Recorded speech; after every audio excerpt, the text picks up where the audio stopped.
The Fort Hood Military Installation Contracting Command, Army MIC, has a need for small business transportation and moving contractor to provide local office moving services for a 5-year IDIQ contract. The contractor will be responsible for providing moving teams of 2, vehicles, and moving services within the local commuting areas of El Paso, Texas, La Cruces, New Mexico, and Alamogordo, New Mexico. Preference will be given to those contractors within the local commuting areas.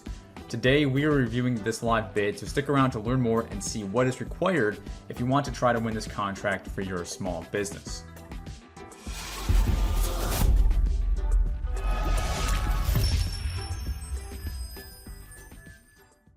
All right, guys, what's going on? Derek James, GovKidMethod.com, and you heard it. We've got a good one for you, and this is for all of you small business owners in the trucking and transportation industry. And to my effort of trying to keep this open for anybody, this is a total small business set-aside contract. So anybody who's a small business can respond to this. So let's just get into it. This is DoD, Department of the Army, of course. This is out of MIC, Fort Hood, Texas for contracting. The response date for this bid, guys, is July 6th. So you don't have a whole lot of time, but you got a little bit more than a week to go after this.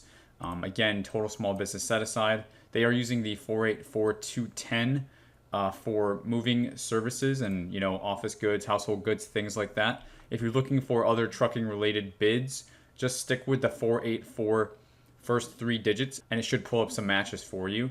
And the place of performance they're saying is White Sands Missile Range, New Mexico. However, we're going to see there's this little bit of back and forth range and where the trucks are going to be bouncing between. So we'll see what that range is in a little bit. Coming down, they're letting us know this is an RFQ, request for quote. They're letting us know that range, also known as the local commuting areas, are El Paso, Texas, Las Cruces, New Mexico, and Alamogordo, New Mexico. So if you're in the area, if you can be in that area, those different cities and locations ring a bell to you.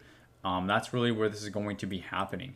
It also says preference will be given to companies within those local commuting areas. So if you are in that local commuting area, I want to make sure that you basically make that big and bold on your response to this. We're going to look at the response in a few minutes, but make sure that contracting knows that because they are stating that a preference will be given. Obviously, the offer must quote on all or none. You can't just quote on some of what they're going to have here, and that just kind of goes without saying for most bids. So yada, yada, yada. Moving along, I suppose all RFQs are due by noon July 6th, unless they kick that time back. And now they're letting us know this is a 5-year IDIQ. IDIQ means indefinite delivery, indefinite quantity. It means there's going to be a repetition, almost like a BPA, blanket purchase agreement. It means, hey, we know we're going to be buying this service again and again and again. So we want to set this vehicle in place and somebody's going to be awarded to it so that when we need the service, we can just go to it and issue something like a task order off, maybe do something like a credit card purchase depending on the size of the task order, and just kind of repeat this thing. Instead of going to solicit this out every single time, that would just not work whatsoever. So instead, this is going to be a very streamlined process for contracting every time they have a need for this.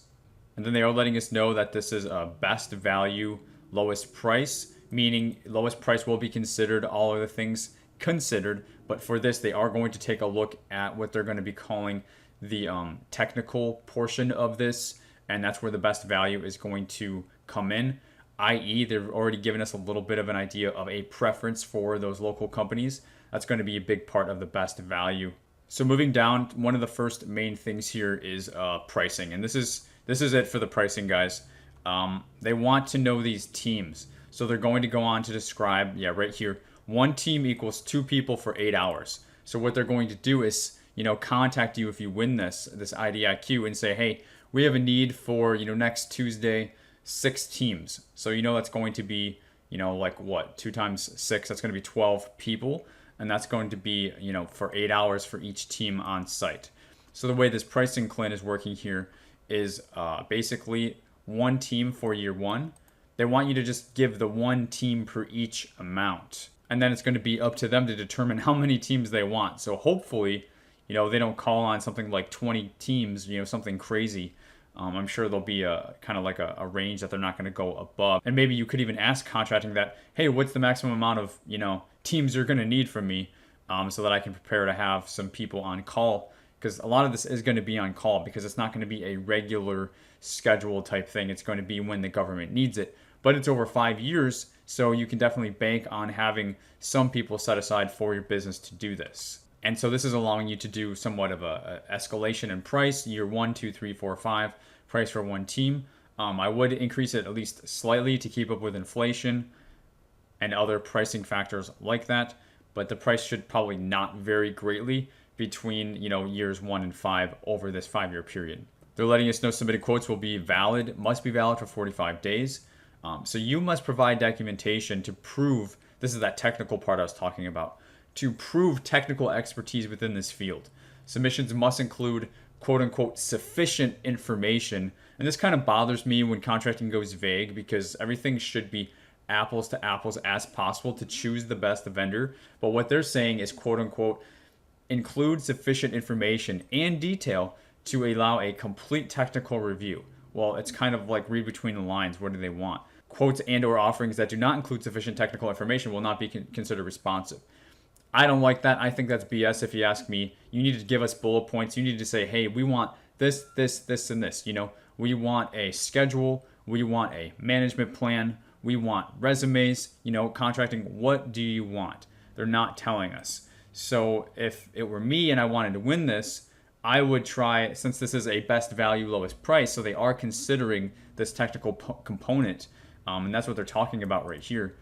I would weigh into this more because it is going to matter. So what you could do is resumes, obviously licenses or other certifications that apply to this type of moving job that we're going to learn more about exactly what it is. If you are local or can be local or plan on being local and you have an address there, this would be the time to shout it from the hills because local is being given preference. This would be another good thing to add here. And then what is going to be your approach? What is going to be your dispatch approach? What is going to be your logistics? How are you going to coordinate with drivers and movers, with the amount of notice that the government's going to give you to make this happen, maybe like next week or something like that? What is it going to be? How are you going to give confidence to the government that you have people ready and on standby? Maybe you can get letters of commitment. It's kind of up to you. You're able to be a little bit creative here since they are using these blanket statements of, sufficient and complete technical review. I mean, that could almost mean anything. So those are just some of the things that I would lead with if I were you.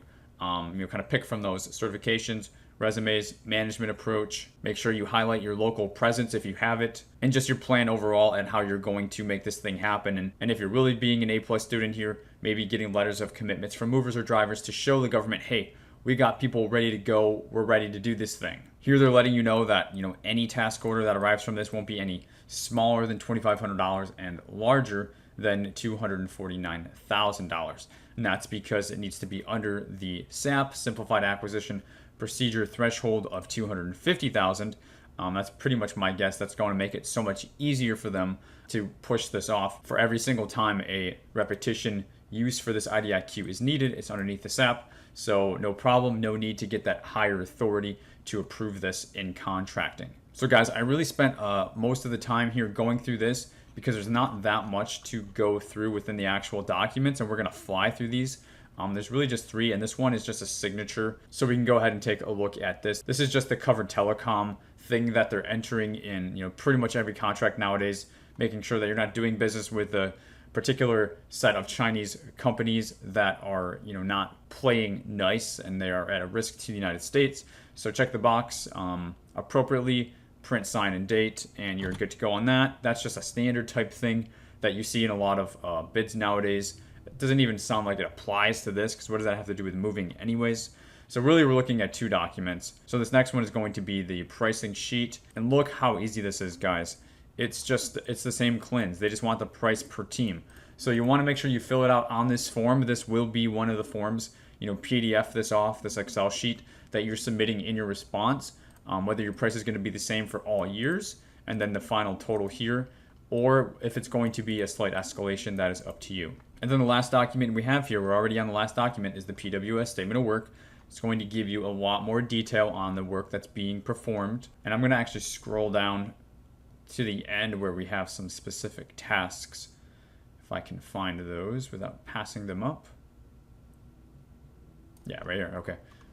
So they want labor, tools, and equipment to transport necessary to move all required furniture. So they're doing this constant office move. It's going to take a few years. It's a 5-year contract.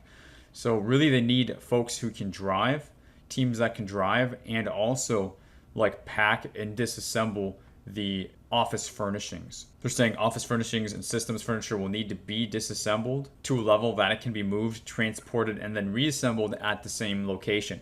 So we're talking about movers, but you do have to provide your own trucks. I did look at this. All vehicles must meet federal, state, and local regulations.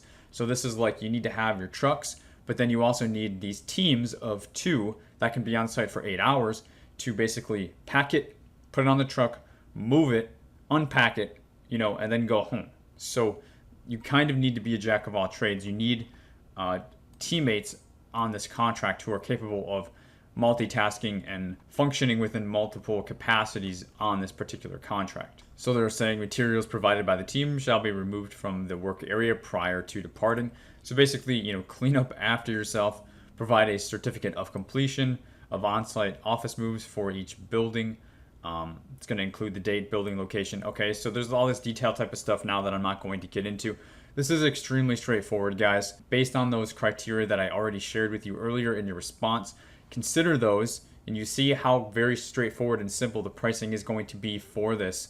This is basically going to consist of you filling out that pricing worksheet, and then I would encourage you to put something together on your company letterhead, cover sheet, and then really weigh in a little bit in that best value section of this response, letting them know your approach and anything else you want to include in there. Pick from the list that I gave you to see what you think is going to be a good best value competitive strategy for your business to respond to this. I'm trying to move through these quicker and quicker so that we can get to the nitty-gritty information. So that's really it for this. It's really, really straightforward. Like I said, they put most of the information up front in the description section, which sometimes I appreciate, sometimes I don't. But for this one, it was very straightforward, so it did happen to be helpful. Also, you need to make sure that you sign and date this compliance enclosure that they gave us, and then the pricing worksheet, and then again, put something on your letterhead. It's probably only going to be a few pages long for that technical description and write-up. And then for the most part, you're pretty much going to be covered. You will stand a chance at winning this. This is a total small business set-aside,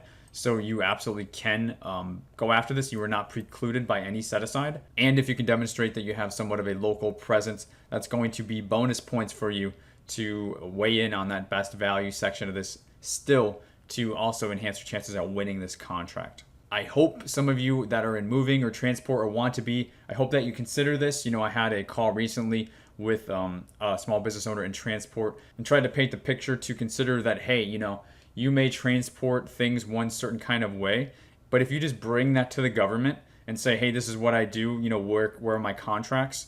It's not going to work. Instead, you have to reverse engineer it. So you have to learn the industry that the government has and work backwards from it and see if you can provide a solution. Because for here, the government, they're willing to give you a 5-year contract, but it's not going to be a straightforward transport contract. Your employees working, they have to also act as movers and be able to pack and be on the base and have a good demeanor and things like that, not cause problems, not draw attention.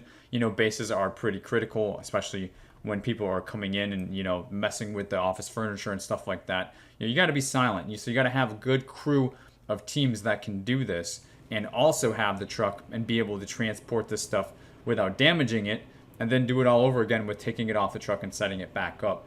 So that's the type of solution the government's needing for this contract. So I encourage you, if you are considering or if you are in transport, trucking or freight, maybe this may not look like a cookie cutter type of bid you want to go after, but you see the response is so damn straightforward to go after. Consider expanding the solutions that you can offer to go after and get this contract. If you like this video, guys, click that like button. And if you're somebody who watches all the time and you're not subscribed yet, consider subscribing. Click that subscribe button. And if you are a subscriber, thank you so much. I love having you here, part of the community, watching these videos and engaging. Before you click off, make sure you watch this video or that video and keep grinding, guys. We're almost to the 4th quarter here. I'm going to continue to do videos like this because so many of you seem to like them. So again, keep grinding, and I'll see you in the next video.